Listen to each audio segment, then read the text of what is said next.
starts tonight with the chief of the D.C. Police Department, Peter Newsham. Known him for a long time. He takes the reins at MPD, where he'll face issues that include violent crime, the constant threat of terrorism in the nation's capital, police staffing, community policing, new efforts to raise awareness on D.C.'s missing children.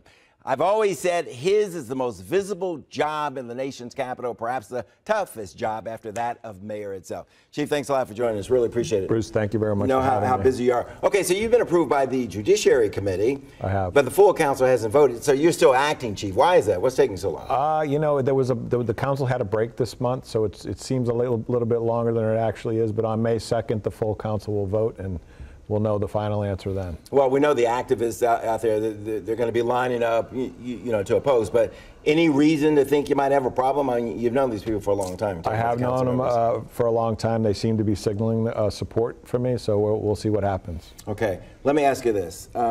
Diane Grooms, known as well as you throughout the city, you know, could have been named police chief. She's leaving, which is your cause, your reason for reorganizing? It is. Diane's leaving, and as you know, Diane's an icon here in the city. She's someone that we all admire and respect. She's known throughout Washington, D.C., committed her life to public service. I tell everybody, she's the police official that we all wish we could be. And I mean that when I say that. So she's leaving, and it's, you know, she has an opportunity to take a job as head of security over at the wharf. And she's very happy about it. She's very excited about taking on that challenge, so we're going to wish her the very best. And, you know, the mayor and I talked about this when I was interviewing for the job, that there's the potential that some of our senior executives are going to leave because they're all around retirement age. And so we had planned for this. We were prepared for it. And so what we're going to do is we're going to split her bureau into two separate bureaus. We're going to have a Patrol Services North and a Patrol Services South.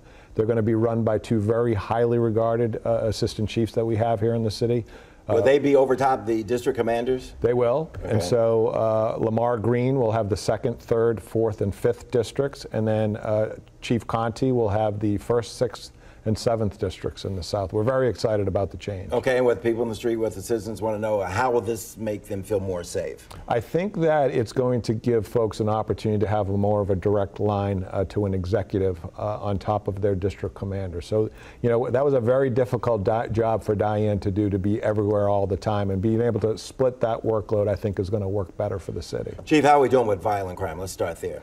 Is it up, down? No, this year right now we have actually a pretty significant decrease. We're in the 20 percentile of decrease of violent crime here in the city. And violent crime is what? What are we talking about? Homicides, sexual assaults, robberies, and assaults with a dangerous weapon. Those are our main categories of violent crime. Including in those areas, you know, those pockets where we have the most problems, you know, in some of the poorest neighborhoods, southeast, northeast. It is. You know, the whole city is doing very well with regards to violent crime. I don't know if you know this or not, but last year we had the lowest reported violent crime that we've had in the city in about 10 years. What do you attribute that to?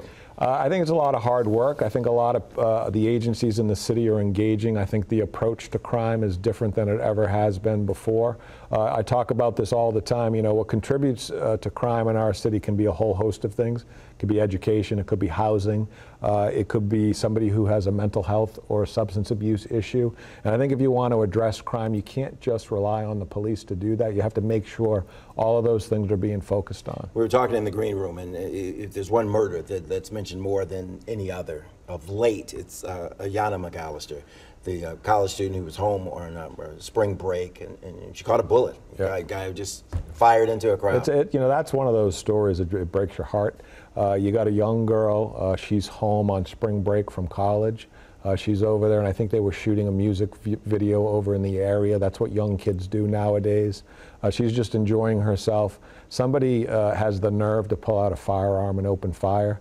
It doesn't look like she was the intended target. And so now they've taken this young, beautiful young lady away from her family. I've spoken to her parents, two very, very good people, absolutely devastated by the loss of their kid. And the thing, you know, that troubles me about this case is there were a lot of people out there, and we're having difficulty of getting some of those people to come in and tell us what they've seen. Why is that? You know, it's hard to say. We actually have some images that we've circulated around the police department of some people that we know that were out there at the time. We're reluctant to put that out publicly because we believe these people are actually witnesses as opposed to persons of interest. But if they don't come forward, I think we're going to have to do that because it's really critical that we get to the bottom of this case. Yeah, you're absolutely right. He fires into a crowd, obviously doesn't care, and he hits somebody.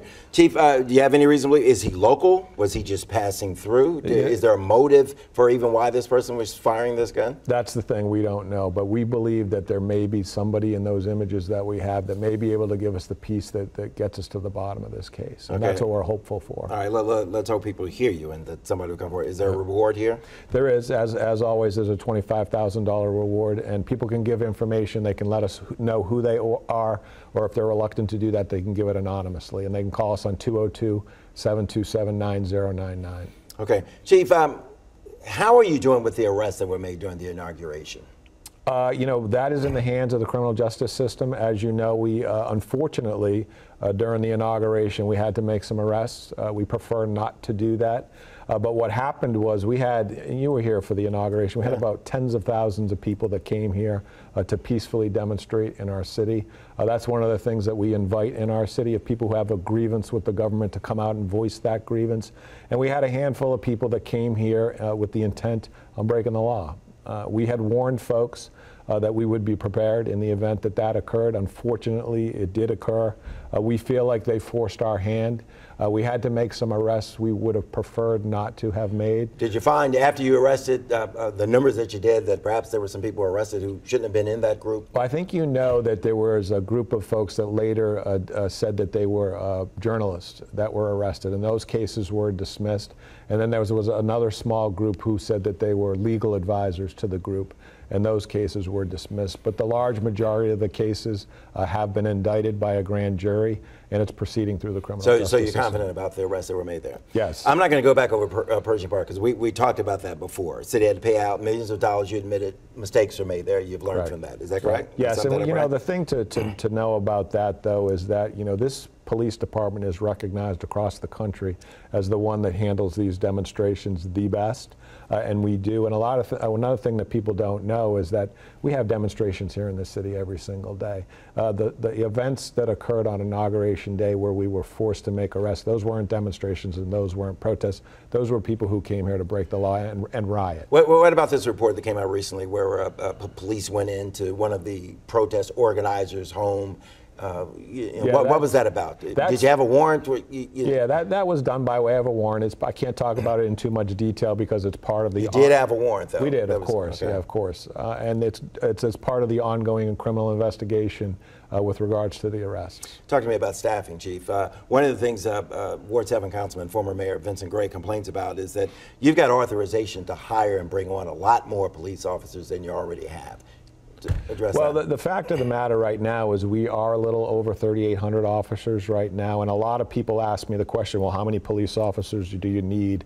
And I think the answer to that question is you look at how effective your police department is doing. The measures as to whether or not a police department is being successful, first of all, is how we doing with crime. I just mentioned that last year we had the lowest number of violent crimes we've had in the city in almost 10 years. Another thing that you will look to for your police department to see if they're being effective is their ability to respond or to react to crime. Our ability to respond to priority 1 calls for service, even though our population has increased, has been reduced. And the reasons for that, and this is one of the things a lot of people don't understand, we found a lot of efficiencies in the way that we do the work. So we don't necessarily need the same amount of officers that we might have needed in the past to do the work. So what are you doing with the savings then? You got the money in the budget. How are you spending that money? Well, that money is all considered when the budget is made. A matter of fact, we're very, very thankful that the mayor has put some extra stuff in our budget this year to retain and to recruit officers. Our cadet program, we got money for that. We got a program for tuition reimbursement for our officers. She put in the budget a program to assist officers with housing, new recruits in particular. So when they come here to work on the police department, that they start off living in the city. So they get up to $1,000 a month for the first 6 months of their career to help them with rent here in the city. And the good thing about that is if you have people who don't grow up here in the city like our cadets and become police officers, they come from somewhere else, they're going to come and they're going to start off in the city. They're probably going to live in the city for the rest of their career. They're going to become part of the community. That's what you want from your police. Yeah, and all the young people do want to live in the city. It's still very, very expensive, though. It's expensive, but this is a great place to live, and you know that. Absolutely. Are you getting kids that are born, lived here for a long time, are you getting them showing up, taking out applications, wanting to be police officers? I think we are starting to get some traction. There's a couple of things that we're doing right now. We have a public safety academy over at Anacostia High School where we can start with the kids in the high school and get them interested in law enforcement and public safety. And then I mentioned the cadet program already. Those are kids that live in the District of Columbia between the ages of 17 and 24. That have already graduated from high school. And what our cadets do is they go to college to get the 60 college credits that they need, and then they work part-time here at the police department. They get a decent salary.